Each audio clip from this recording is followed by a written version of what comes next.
Military, military, military, or armed forces. There is a reason why empires will bankrupt their treasures just to maintain a standing army. In this video, I'm going to give you 3 simple reasons why having a military is an important asset for every empire.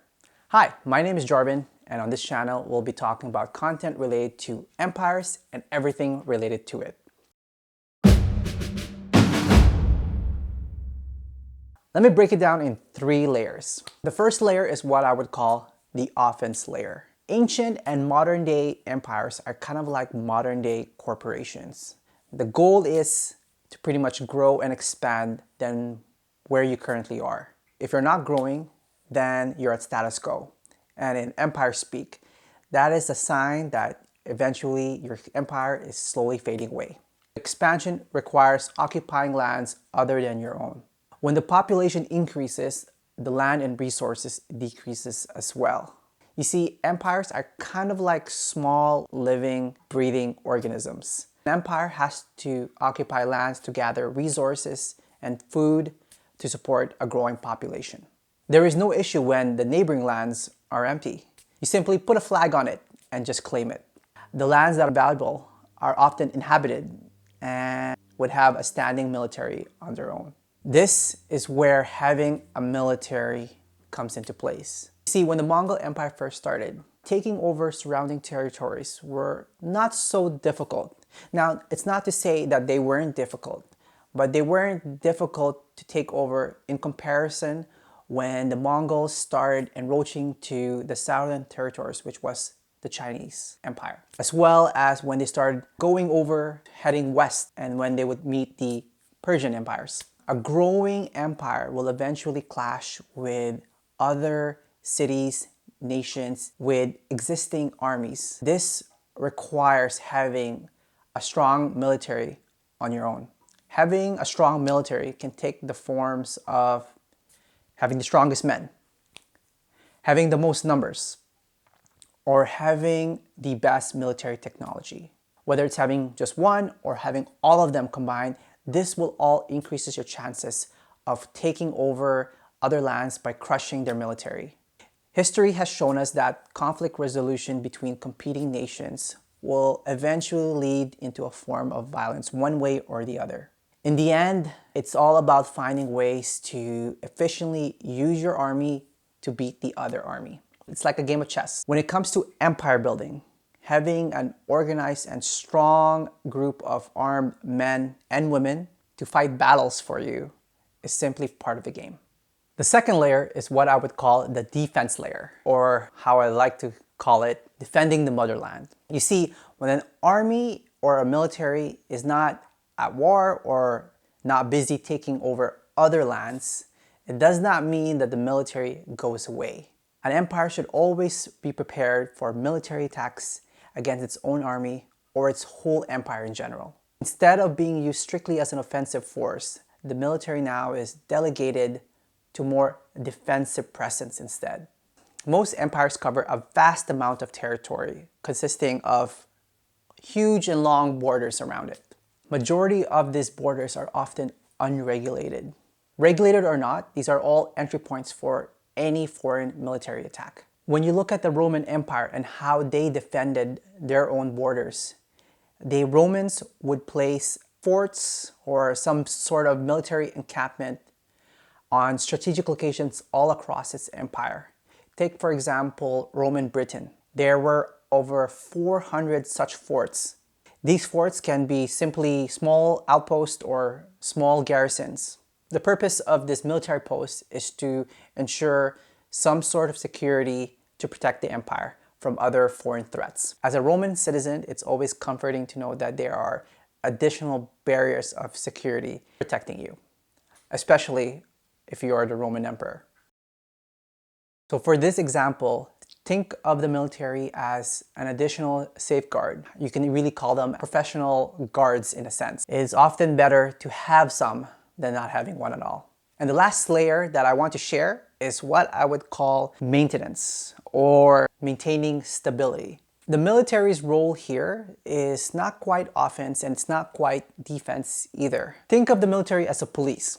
You see, when an empire takes over new lands, all of these new lands will bring in new citizens that may not be so welcoming of having a new king, new ruler. They may not be so receptive to being governed and having their lives change, for better or for worse. We shouldn't always assume that the biggest foreign threats are always outside of the empire's borders, when in actuality, the biggest foreign threats are actually within the empire itself. In my opinion, it is more difficult and expensive to maintain stability inside the empire than outside of it.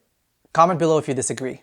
Rebellions are so common in any empires that when you are the governing ruler or the emperor, this is simply expected. When a rebellion does occur, these are always dealt with immediately. Reason being is that rebellions can always influence other unhappy people to join. It can also give a public impression that the emperor is not in control. I'm too weak. Oh, don't kill me, please. And a lot of the times in recorded history, rebellions are used as a political tool against the emperor from the emperor's rivals. When you look at famous rebellions throughout history, they're often crushed by the empire's military, simply because the military has more men and just a lot more stronger. But the emperor will always take rebellion seriously because of the potential negative political impacts. So emperors will use the military to show that he is always in control. And essentially the military becomes an extension. Having no military will lead to further rebellions happening. Further rebellions means more cost, more expenses for the empire to maintain stability. This can cause further breakdowns, and eventually the empire will slowly fade away, if not maintained. So those are 3 reasons why having a military is simply necessary. But I want to give you one more reason. I call this 4th layer the Deterrence Layer. There's a great quote from the New York Times that I liked. The author's name is Dan Blumenthal, where he says, "A strong military keeps the threat of war small." Having a military is great for the 3 reasons above: offense, defense, and maintenance. It really gives a statement to all your opposing enemies that no matter what you do, we are prepared. We will be ready. The point that Dan Blumenthal is actually referring to is that if you have a strong military, it also provides a dominant statement to those opposing nations or empires that if you are going to attack, will it be worth it? Do you still want to make that move? Do I feel lucky? Well, do you, punk?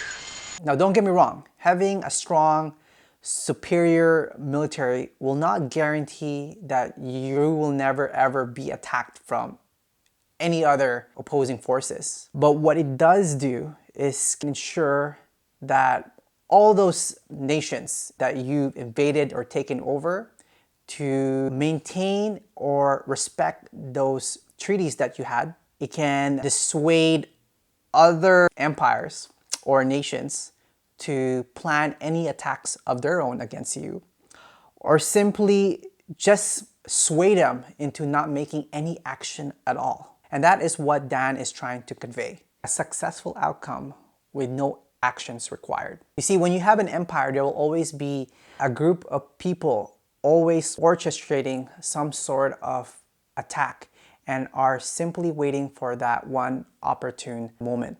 But if you have a strong military, and if they're doing their job correctly, what they can do is ensure that window of opportunity gets a little bit smaller, or even better, delays that. Well, if you are any other governing ruler or an emperor that is just trying to hang on to your power just a little bit longer, then having a military is pretty much then all worth it. My name is Jarvin. If you liked that video, please like and subscribe. I am super excited to bring you more content about this kind of topics in the future. Thanks for watching.